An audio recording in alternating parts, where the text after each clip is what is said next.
Em tua força, Senhor, o rei se alegra. Grita de alegria, porque lhe dás vitória. Concedeste o desejo de seu coração e não negaste nada do que ele pediu. Esses dois versículos aqui me traz o senso de gratidão. Existem duas formas de você ser grato a Deus. Primeira forma é você reconhecer o que ele já fez por você. Você precisa admitir que muitos dos seus pedidos do passado, Deus já realizou e alguns deles você deixou para trás, não percebeu que aquilo já foi feito e por isso nem lembrou de voltar para agradecer. A Bíblia conta a história de 10 leprosos que buscou a Deus, buscou Jesus para que eles fossem curados. E Jesus então deu a instrução para eles, vão e se apresentem ao sacerdote. No caminho eles foram curados, mas apenas um voltou. Porque a gratidão, ela não é algo natural em nós. Gratidão revela quem nós somos, a nossa essência. E nem todo mundo tem gratidão. E as pessoas que são ingratas, geralmente são infelizes. Porque, como eu sempre digo, estou careca de dizer, vocês que estão comigo há muito tempo já sabem, a felicidade se esconde atrás do contentamento. Não do comodismo, mas do contentamento. Contente. Quem é contente é o quê? É grato. E uma das maneiras de você ser grato a Deus é reconhecê-lo em todos os seus caminhos. Reconhecer que as coisas que aconteceram na sua vida têm sempre um propósito por trás. Alguns você já identificou, outros você ainda vai identificar e outros ainda você vai identificar lá na eternidade. Quando você tiver tempo de sentar naquela grama gostosa e com o tempo poder conversar com Jesus e perguntar para ele detalhes daqueles acontecimentos. Antes disso, todas as coisas vão ser reveladas, haverá um tribunal justo, mesmo os salvos vão passar por por esse tribunal, e todos vão ser julgados e tudo vai ser revelado. Mas você vai ter tempo de bater um papo sobre mais detalhes lá na eternidade. O fato é que tudo que acontece na nossa vida tem um propósito, e a maioria das coisas que nós pedimos a Deus, elas acontecem e nós nem percebemos. Lembra quando você pediu aquele emprego e aí o emprego veio e você meio inseguro se ia dar certo? Você deixou para agradecer depois de ter certeza e já está lá há alguns anos? Lembra daquele casamento que você era sozinho e pedia a companhia de uma pessoa que Deus pudesse preparar, e Ele preparou e hoje você reclama tanto e no meio de tanta coisa nem lembrou de agradecer? Lembra daquele filho, daquela filha que você queria tanto? Lembra de coisas, da sua saúde, de lutas que todos nós, eu e você, passamos, e nós dobramos o nosso joelho, joelhamos e oramos a Deus, e Ele resolve circunstâncias, atende pedidos e ouve orações sinceras. Mas infelizmente nem sempre nós agradecemos. Ou se agradecemos, nós fazemos isso sem aquela gratidão genuína que nos traz alegria, nos traz um grito de alegria. Deus espera ver em mim e em você um coração grato pelo que Ele tem feito. Um pai, quando faz alguma coisa para os filhos, e você que é pai, você que é mãe, sabe muito bem disso, sempre que faz algo para os filhos, você faz com a expectativa de que eles se sintam bem. Mas quando eles são ingratos, quando eles reclamam daquilo e você com tanto esforço, você proporcionou, isso não faz bem para nós, não é verdade? E um pai, geralmente, não é que ele quer massagear o ego com o agradecimento do filho. Ele quer que o filho aprenda a ser grato. Quando um filho pequenininho, 2, 3 aninhos, está aprendendo a conversar, aprendendo a falar, os pais sempre ensinam, Diga obrigado. Alguém fornece um brinquedinho, qualquer coisinha para a criança, e a criança precisa agradecer. Esse ensinamento que você faz com seus filhos, Deus muitas vezes faz conosco. Só que nós não somos mais crianças. A maioria de nós, eu acho que não tem nenhuma criança aqui, passou da hora de ser infantis, meninos na fé. Crianças que dão birra, que ficam reclamando, resmungando, e isso entristece o coração do seu pai. que tem que tratar você como se fosse criança, ensinando você, olha, precisa agradecer. E aqui o salmista nos ensina uma alegria que ele grita, né? Diz aqui, ó, grita de alegria. Você já gritou de alegria? De verdade? Um coração que grita de alegria é um coração contente, um coração feliz. E como agrada o coração de Deus ver alguém feliz, agradecido. Às vezes a nossa gratidão não é por causa das circunstâncias, porque se nós olharmos para o lado, nós vamos sempre encontrar motivos para nos deixar tristes. Não é verdade? Tem sempre alguma coisa, sempre alguma coisinha que não está no lugar certo. Mas se nós olharmos por tudo que o Senhor já fez, aí sim você vai estar feliz. Outra maneira de você ser grato, uma maneira muito importante, é você agradecer por aquilo que ainda não aconteceu. Mas existe um segredo, que é você agradecer antes mesmo de ver aquilo na sua vida. Você deseja um casamento. Como que você deseja esse casamento? Eu vejo pessoas não sabendo o que querem. Você já percebeu isso? Já notou isso?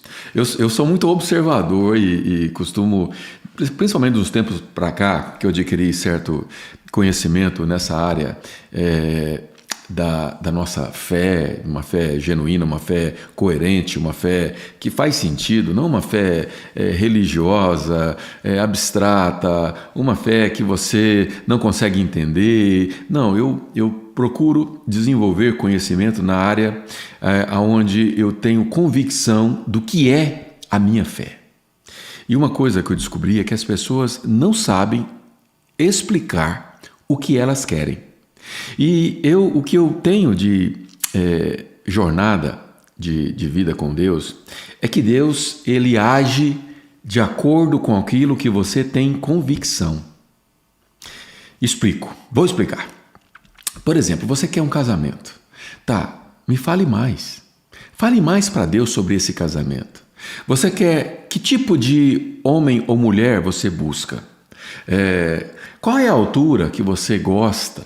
Deus sabe dessas coisas, e quando você simplesmente pede um casamento, Ele sabe o que é melhor para você, mas Ele quer que você tome consciência do que você realmente quer. Você é uma mulher e busca um homem, de que idade? Qual que é a faixa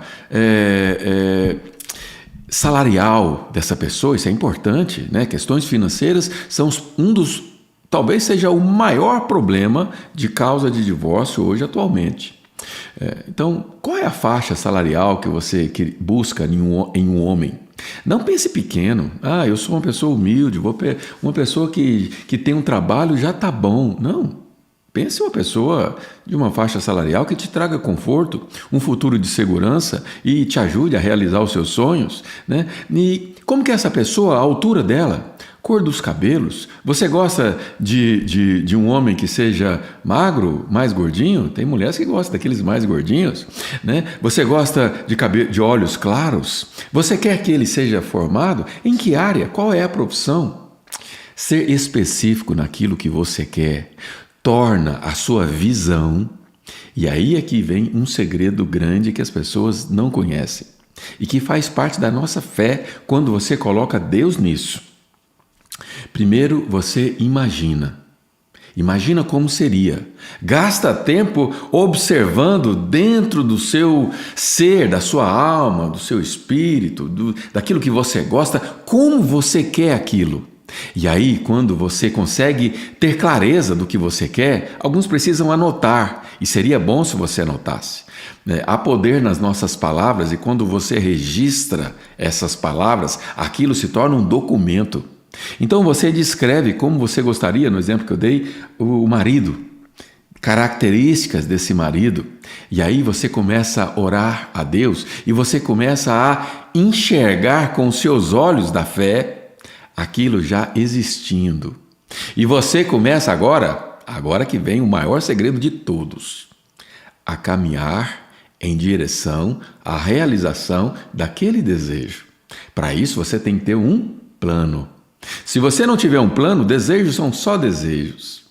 E eles podem até serem realizados, mas eles podem demorar muito.